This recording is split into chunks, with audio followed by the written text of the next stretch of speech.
snimanje jako dugo trajalo.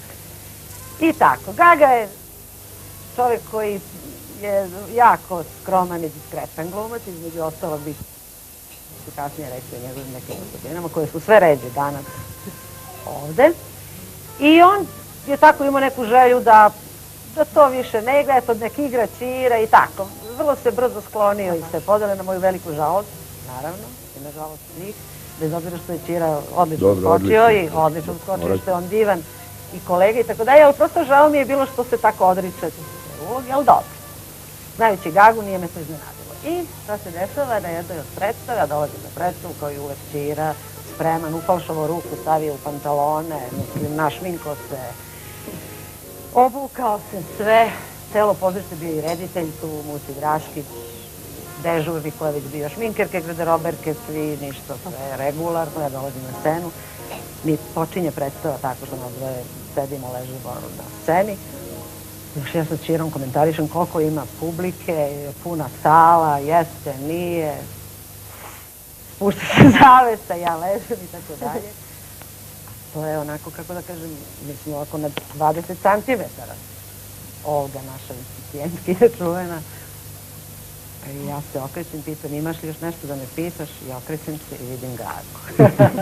To je bilo onako, to je stvarno bilo za mene nešto onako, najveći šok koji sam doživjela na sceni. Prosto sam ostala. I u tom trenutku tek vidim da je celo pozorište u toj maloj ovoj sali koja je bila fantastična. Njega nije mrzelo da dođe, da se obuče, da se dogovori i tako dalje. Mene su držali zatvoren u WC-u da me ne bi videla. Da. Ulazila i u mušku garderobu nešto da pitam nekog i tako, oni stoji sada u WC-u. I tako, to je bilo jedno divno iznenađenje. Sad je on bio vaš iznenađenje, ali tako? Kad je on bio moj iznenađenje, da. Dobro, ali ja sam čula da uopšte cijela ta ekipa Ateljea 212 ima jako puno priča zanimljivih. I čula sam da napisao Gaga u onom klubu vašem, u Ateljeu 212, da priča neverovatne priče. Šta se tu dešava u tom vašem klubu? Ja moram da kažem pre nego što to da potvrdim i mogu o tome da pričam jako dugo, ali ja moram da kažem da toga ateljeja više nema. Nema toga ateljeja više. Prvo, jedan veliki deo tog pozorišta se preselio na nebo.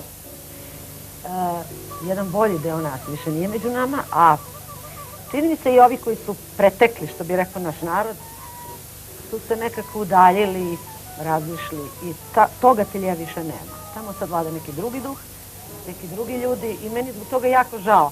Ali prosto je to tako. I samo sa onako nekim sećanjem se sećam i kako da kažem, sa tugom se sećam tih dana, jel, žao mi je što toga više nema, ali se sećam jako dobro tog duha Ateljea 212. Kada je Gaga između ostalih predvodnik, posle imao svoje sledbenike, naravno među ovim mlađim glumcima, prosto bio, mislim, to je bilo pozorište u pozorištu. A i ja sam samo bio jedan loš učenik onih... Opet nekih ispred. Učitelja Radmilovića, Bačića, šta je nam, popusti su, nažalost, nisu među živima, ali to je nekako tradicionalno. Da. I žao mi je što se to desilo, ali u svakom slučaju Gaga je onako, kako da kažem, mogu s pravom da kažem, najduhovitiji čovek koga sam u životu upoznala. Eto to zajedno. Dobro, sad ja, nemoj da se stidim. To nisam u ovoj emisiji dokazao. Pa ja sam videla, malo sam čula kad sam ušla toliko je ozbiljan, pa baka u Parizu. Pa baka u Parizu. Ko Raskolnikov. Da. A on je jako duhovan. 100% setite neke najzanimljivije priče prema Gagi. Bolje da nešto se Bolje ne pričam, to su pubertičke priče. Bolje da vam ne pričavam, jer samo može da se čuje u Ateljeu 212.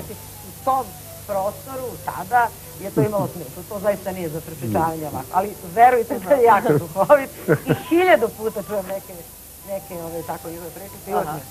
Dobro. A kako sad vi, kao neka generacija, kao neke glumačke ekipa koja se družila između sebe, kako vi sad funkcionišete? Vidite se, družite? Pa retko, nažalost retko. Kako da kažem, takav je naš posao. Naš posao je takav da nas sastavlja, da nas rastavlja, da nas se druži, što je užasno, kako da kažem. Ali eto, nikako mi glumci se još nismo izborili, bar za to da se, kako da kažem, da živimo i van svog posla. To je jako depresivno što sam rekla, ali... Pa ne, nego prosto mi ne postojimo ako nismo u projektu. Da na neki način, kažem, ne postojimo uslovno, naravno. Prosto tako nas rasturi posao na razne strane i onda se stičemo okolnosti ni ne družimo i onda, kako da kažem, to je to. Dare, rekla toliko lepih reči o vama. Za ovo kratko vreme. Molim vas, nemojte slučajno uzvratno. Ja kad sam... Ne, ali moram da ga pitam. Ja sam i mislio to, bez obzira da li ćete me pitati ili ne. Dara je moja omiljena, ali zaista omiljena partnerka. Mi vrlo dobro na sceni korespondiramo i čak smo se dogovarali i trebalo je, ja dugo nisam ništa igrao u Ateljevu 212, pa ni u drugim pozorištima, ali eto to sam sad nešto igrao u tom Pilatovskom centru za kulturu i sada u Beogradskom Dramskom, ali smo pričali da hteli smo da radimo neki remake predstave Virginia Woolf i da to režira Unkovski i ja sam bio presrećan i uopšte to je bila Darina ideja i ona je se interesovao, ja sam bio presrećan, međutim to se nešto sada izjalovilo. Biće nešto drugo. Ali ja se zaista nadam da sad kad ponovo budem, ako zaigram u Ateljevu, ako bude nekog posla, da ćemo to ti i ja da radim. Mnogo vam hvala što ste bili pre svega gost Gage Nikolića i što ste bili gost emisije Nekad i sad. I za kraj ovog dela razgovora pitaću vas, koji je vama onako omiljeni film u kome je igrao Gaga Nikolić? Bana i Patina. Ja sam mislila da kažete Nacionalna klasa. Eto, dragi gledalci, mi se ništa ne dogovaramo ovde, zato što sam ja spremila iz Nacionalne klase, ali to je moj omiljeni film. Može to? I to baš gde se pojavlja Gorica Popović. Da. Vaša dobra prijateljica. Najbolja. Najbolja. Idemo na Insist. Daro, puno vam hvala. Hvala i vama. I vidimo se.